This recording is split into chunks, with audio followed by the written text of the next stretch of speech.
Hello bachcho, let's read this question. The question says when chromium reacts with hydroxide ion, it gives us chromium OH whole 4 minus and hydrogen gas is released.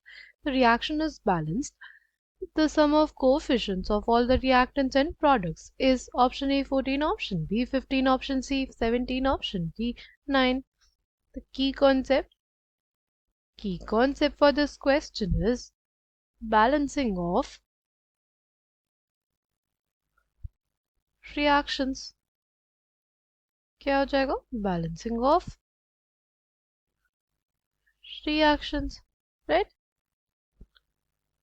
Chromium plus OH minus gives us chromium OH whole 4 minus plus hydrogen gas. देखो यहाँ पे हमारे पास अगर 4 लिख दे तो क्या ये reaction balanced हो गई?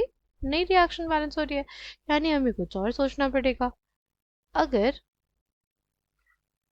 अगर हम यहाँ पे 2 लिखते हैं, अगर हम यहाँ पे 2 लिखते हैं, यहाँ पे भी 2 हो जाएगा. ठीक, ऑक्सीजन एटम्स कितने हो गए? 8, राइट. ऑक्सीजन एटम्स इसमें 8 हो गए और इसमें हाइड्रोजन एटम्स कितने हो गए? 10 हो गए. ठीक है, अब क्रोमियम के बाद हम लोग नेगेटिव चार्ज को बैलेंस करते हैं और फिर हम लोग ऑक्सीजन एटम को बैलेंस करेंगे और फिर हम लोग बैलेंस करेंगे किसको? हाइड्रोजन एटम्स को. ठीक, तो हमने नेगेटिव चार्ज को बैलेंस कर दिया. अब क्या बचा? अब नंबर ऑफ ऑक्सीजन एटम्स और हाइड्रोजन एटम्स को बैलेंस करना है. तो हमने क्या कर दिया? देखो नेगेटिव -2 हो गया उस साइड, -2 हो गया इस साइड. अब हमें लाना है 8 ऑक्सीजन एटम्स. तो 2 ऑक्सीजन एटम्स उधर से हो गए और 6 वाटर मॉलिक्यूल्स हम ऐड कर देंगे तो हमारे पास ऑक्सीजन एटम्स बैलेंस हो जाएंगे. ठीक, अगर बात करते हैं हाइड्रोजन एटम्स की तो देखो यहाँ पे 8 है और ये 10 हो गया और यहाँ पे 2 और 12 है यानी 14 है. तो यहाँ पे क्या कर दे?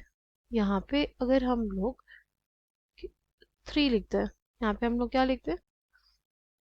3 लिख देते हैं तो क्या होगा?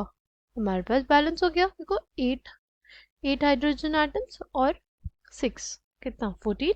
यहाँ पे देखो 12 और 2 प्लस कर दिया तो 14. ठीक, ऑक्सीजन एटम्स की बात करते हैं तो देखो 6 और 2 8 और यहाँ पे भी 8. ये हमारे पास एक बैलेंस्ड रिएक्शन आ गई.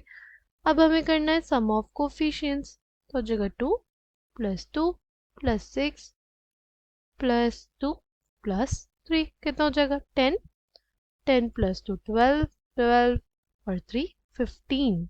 Correct answer for this question will be option B 15. I hope you understood it well. Thank you and all the best.